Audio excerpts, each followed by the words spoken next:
Ang bango nitong i-bake.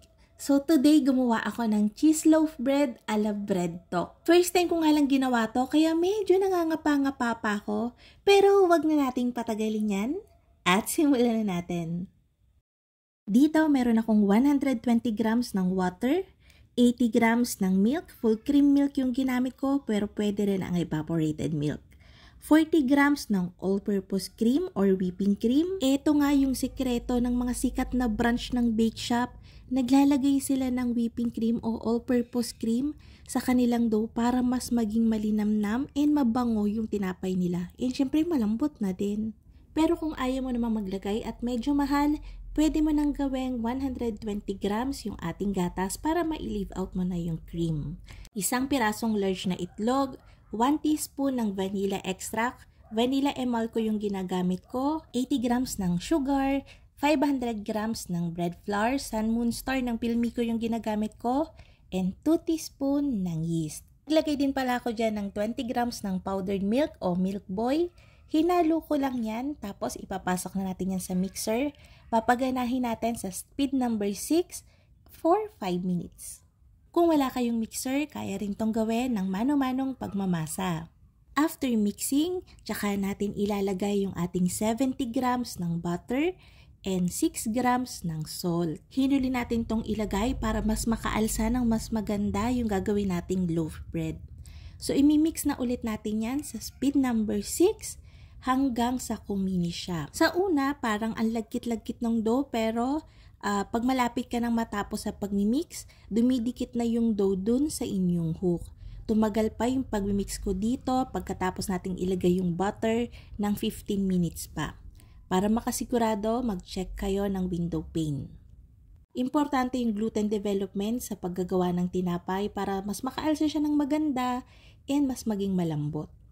Tinimbang ko yung dough natin ng isang buo. So, tumimbang yun ng nasa 988. I-divide ko to sa 4. So, titimbang bawat isa ng 245 grams. Ibibilog ko lang yan and then tatakloban natin. I-rest natin to for 40 minutes. Para makasiguradong makaka-hold ng mas magandang air yung ating loaf, nag-first fermentation ako. So, after 40 minutes, eto na yung ating dough. Ipa-flatten ko lang to and then ibabasto natin. O iro-roll natin siya ng mahigpit para siguradong kapag hiniwa natin yung loaf, wala siyang malaking butas-butas sa loob. Ginagawa ko tong unang pagro-roll para makasigurado ngang maging matibay yung dough natin. Makakapag-hold siya ng mas matibay na air. Since yung cheese ay, di ba pagka yung cheese na inita, natutunaw siya. Nagiging mabigat siya pagka pinalaman natin. So, ang tendency, hindi makakaalsa ng maganda yung ating bread. So, binasto natin yan ng unang beses and then, i-rest natin to for 15 minutes. Pwede namang 30 minutes, 15 minutes lang kay wala lang.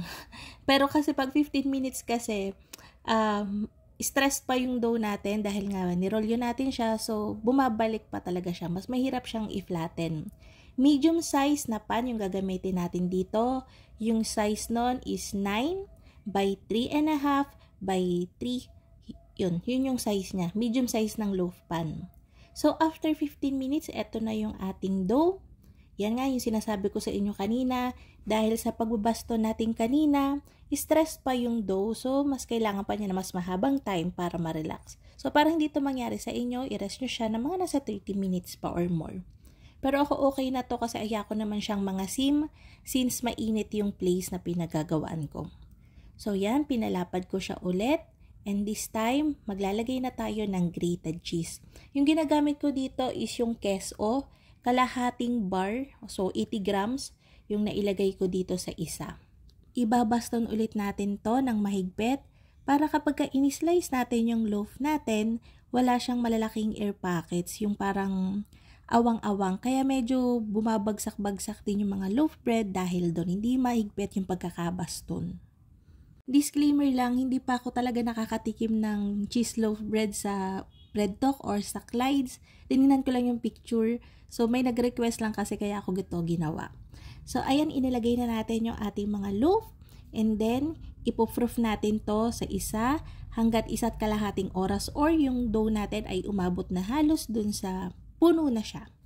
So, ibibake natin to sa preheated oven na may 170 degrees Celsius for 15 minutes.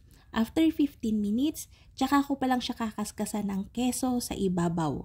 This time, yung ginagamit kong keso ay quick melt na para mas maganda yung pagkakalapan niya. Hindi lang siya basta-basta nasusunog na matigas. Ibinalik ko ulit siya sa oven for 10 to 12 minutes, same temperature. And ito na yung kinalabasan niyan. Kung nilagay kagad natin yung keso sa una pa lang, bago natin siya isalang, sunog na yan. Kaya later na lang yung paglalagay sa kanya. Kahit first time ko nga lang tong gawin, satisfied naman ako sa ginawa ko kasi ang bango niya. And yun nga, ang sarap talaga. Kaya ayun na nga mga kalutong tinapay, sana'y nagustuhan niyo yung ating video for today. Magkita-kita tayong muli. Ito pong muli ang lutong tinapay. Bye-bye!